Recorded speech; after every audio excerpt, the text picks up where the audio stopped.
আমি একবারে বলে দিচ্ছি,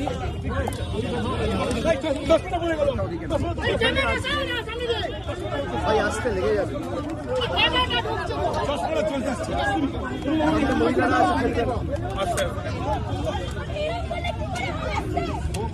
আপনারা জানেন গতকাল আমি ভবানী ভবনে সিআইডি অফিসে গেছিলাম। সেখানে আমাকে প্রায় 5.5 ঘন্টা জিজ্ঞাসাবাদ করেছে তদন্তকারী সংস্থার প্রতিনিধি, এবং আমি তাদের সাথে সহযোগিতা করেছি।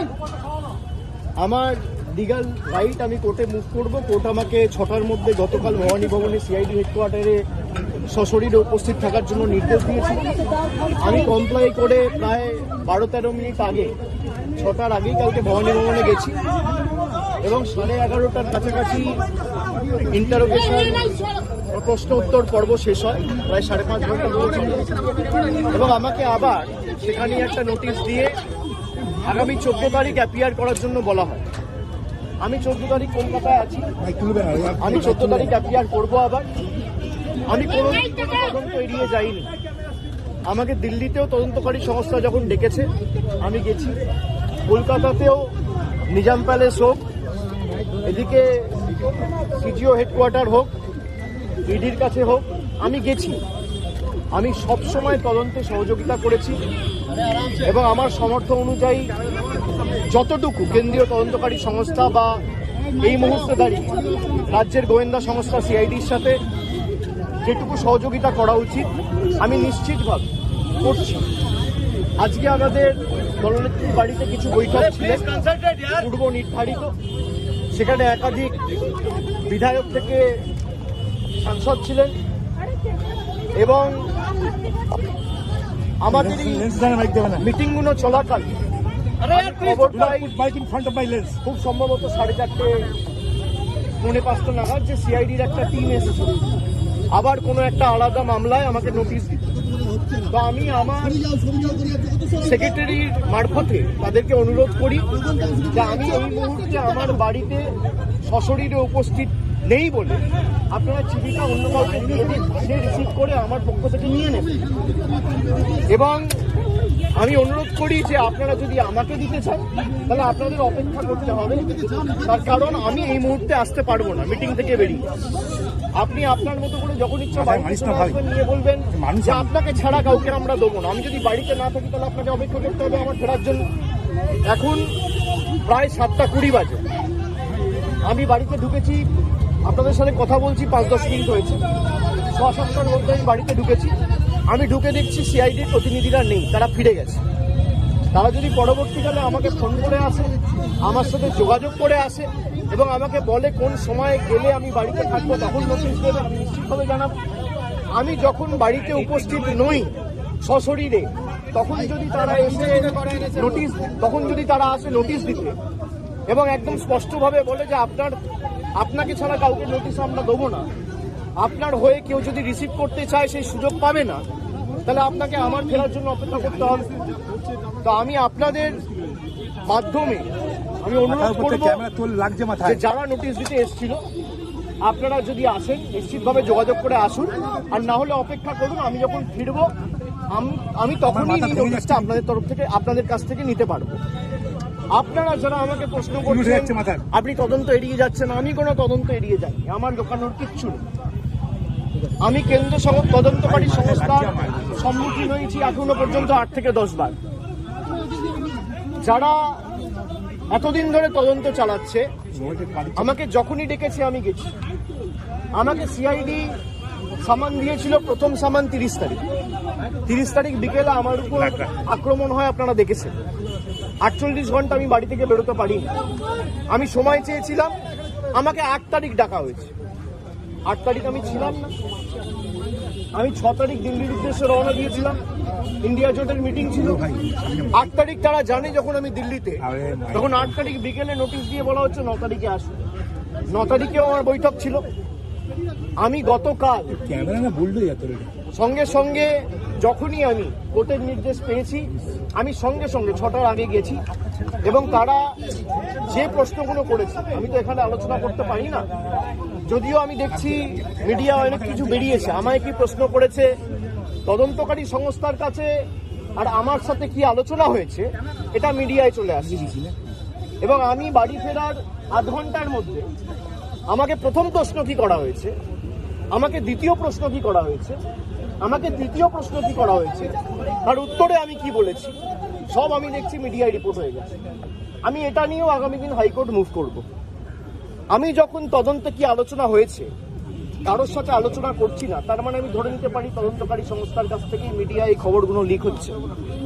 যদি লিক হয়ে থাকে ইনভেস্টিগেশনের উদ্দেশ্য তো ঠিক নয়।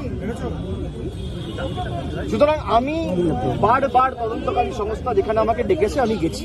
আমি যদি কলকাতায় উপস্থিত না থাকি আমি তো যেতে পারি না।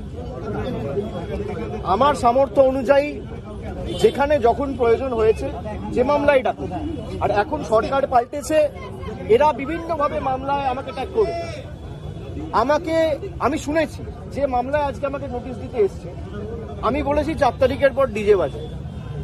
আমি প্রশ্ন করতে চাই যে আমি যদি সত্যি কোনো ভুল বলে থাকি, আমি এই স্টেটমেন্টগুলো কবে করেছি? নির্বাচন চলাকালীন। নির্বাচন যখন চলছে, ল অ্যান্ড অর্ডার, আইন শৃঙ্খলা কার আন্ডারে? ইলেকশন কমিশনের আন্ডারে। মমতা বন্দ্যোপাধ্যায়ের আন্ডারে তো ছিল না। তাহলে তখন আমার বিরুদ্ধে এফআইআর হলো না কেন? ইলেকশন কমিশনের বিরুদ্ধে কমপ্লেন হলে ইলেকশন কমিশন আমার বিরুদ্ধে ব্যবস্থা নিল না কেন? তার কারণ আমি যদি ডিজে বাজানোর কথা বলে থাকি, দেশের স্বরাষ্ট্রমন্ত্রী বলেছেন তৃণমূলের লোকেদের উল্টো করে ঝুলিয়ে দিয়ে সোজা করে দেবে। প্রত্যেক ক্রিয়ার সমান এবং বিপরীত প্রতিক্রিয়া রয়েছে। আপনি বলবেন গণেশ কুমারকে যদি আমার এগেনস্টে অ্যাকশন নিতে হতো তাহলে অমিত শাহর বিরুদ্ধেও অ্যাকশন নিতে হতো। অমিত শাহর বিরুদ্ধে অ্যাকশন নেওয়ার ক্ষমতা ইলেকশন কমিশনের নেই, তাই আমার বিরুদ্ধেও অ্যাকশন নিতে পারেনি। সরকার বদলেছে, এখন মামলা হয়েছে। তাহলে আমার বিরুদ্ধে যদি মামলা হয় আমি ডিজে বাজাবো বলে, তাহলে অমিত শাহর বিরুদ্ধে এফআইআর হবে না কেন? আমরা তো কোর্টে মুভ করবো। তদন্তকারী সংস্থার কাছে রাজ্যের মুখ্যমন্ত্রী যদি এই কেস আমি বাংলা থেকে বহিরাগতদের আক্রমণ করেছি বলে আমার ভাষণে এই তদন্তভার সিআইডি কে দেওয়া হয়, তাহলে যে বহিরাগতরা এসে বাঙালিকে আক্রমণ করেছে সেই মামলার দায়ভার কেন সিআইডি বা সিবিআই কে দেওয়া হবে না? এই প্রশ্ন তো উঠবেই। এই প্রশ্ন তো এড়িয়ে যেতে পারে না। আপনারা এসব চাপের রাজনীতি, দল ভাঙানো আমরা অনেকদিন ধরে দেখছি। এসব করে কোনো লাভ নেই। 30 লক্ষ মানুষকে আপনারা ভোটার তালিকার বাইরে রেখে ভোট করেও তৃণমূল 41% ভোট পেয়েছে। 2,60,00,000 ভোট তৃণমূল কংগ্রেস পেয়েছে। তাদের প্রতিনিধিত্ব তৃণমূল কংগ্রেস করবে। এক চুল জায়গা তৃণমূল কংগ্রেস ছাড়বে না। থমকে চমকে সিআইডি দিয়ে, সিবিআই দিয়ে, দল ভেঙে, উৎসাহ করে, গায়ের জোরে কর্মীদের মিথ্যা মামলায় ফাঁসিয়ে, ফলস কেসে ইমপ্লিকেট করে, পার্টি অফিস দখল করে, বাড়ি ভেঙে, ঘর জ্বালিয়ে তৃণমূল কংগ্রেসকে দমিয়ে দেবো। সিপিএম এর বিরুদ্ধে লড়াই করে 34 বছরের জগদ্দল পাথরকে সরিয়ে তৃণমূল কংগ্রেস ক্ষমতায় এসছে মানুষের আশীর্বাদ। 2011 সালের পরিবর্তন আর 2026-এর পরিবর্তনটা খালি একটু তুলনা করুন। মানুষের মধ্যে কোনো আবেগ নেই, স্বতঃস্ফূর্ততা নেই। 8টার পর রাস্তা শূন্য, ফাঁকা। বিজেপি বিজয় মিছিল বার করতে পারছে না। যারা বড় বড় ভাষণ দিচ্ছে, আমি বলবো রাজনৈতিকভাবে মোকাবিলা করুন। মানুষ যদি আপনাদের জিতিয়ে থাকে, মানুষের জন্য কাজ করুন। মানুষ বুলডোজারের জন্য ভোট দেয়নি, মানুষ কর্মসংস্থানের জন্য ভোট দিয়েছে, শান্তি শৃঙ্খলা সম্প্রীতির জন্য ভোট দিয়েছে। মানুষ উন্নয়নের স্বার্থে ভোট করুন। উন্নয়ন, দিল্লির সাথে লড়াই করে টাকা আনুন। আপনারা ভোটের আগে বলেছিলেন অন্নপূর্ণা ভান্ডার, আর ভোটের পর মানুষ দেখছে বুলডোজার। এই দ্বিচারিতা তো চলতে পারে না। আমি মিডিয়ার বন্ধুদের বলবো, কোনো স্পেকুলেশন, কোনো আলোচনা না করে যদি কেউ ভুল তথ্য পরিবেশন করেন, আমরা কিন্তু বাধ্য হব হাইকোর্ট, সুপ্রিম কোর্ট অবধি যেতে পৌঁছাতে। আপনাদের দায়িত্ব, আপনারা সঠিক তথ্যটা মানুষের কাছে উপস্থাপিত করবেন, পরিবেশন করবেন। আপনারা রটনাকে ঘটনা বানিয়ে দেখাবেন না। আমার সাথে তদন্তকারী সংস্থার কি কথা হলো, আমার সাথে অন্য কারোর কি কথা আপনি দেখিয়ে দিচ্ছেন। আমার সাথে রাহুল গান্ধীর মিটিং হয়েছে, তৃতীয় ব্যক্তি কেউ নেই।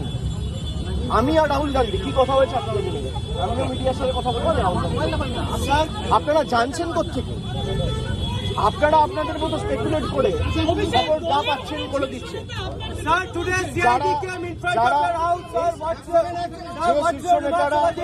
যে শীর্ষ নেতারা আমার বিরুদ্ধে কথা বলছে, দলে আলোচনা করার জায়গা রয়েছে এবং আপনি স্পেসিফিক্যালি করতে পারেন। কল্যাণ বন্দ্যোপাধ্যায় বলেছে, কল্যাণ বন্দ্যোপাধ্যায়ের অধিকার রয়েছে আমাকে নিয়ে কথা বলার।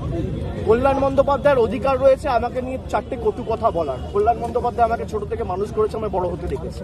আমি এই কথাগুলো নিয়ে খারাপভাবে নিই না। ওনার একটা ঘটনা হয়তো খারাপ লাগতে পারে, উনি বলেছেন, কিন্তু আমি আমার কোনো ব্যক্তিগত ক্রোধ বা আমার কোনো ব্যক্তিগত ক্ষোভ কল্যাণ বন্দ্যোপাধ্যায়ের বিরুদ্ধে নেই। আমি তাকে আগেও সম্মান করতাম, আগামী দিনেও। Thank you.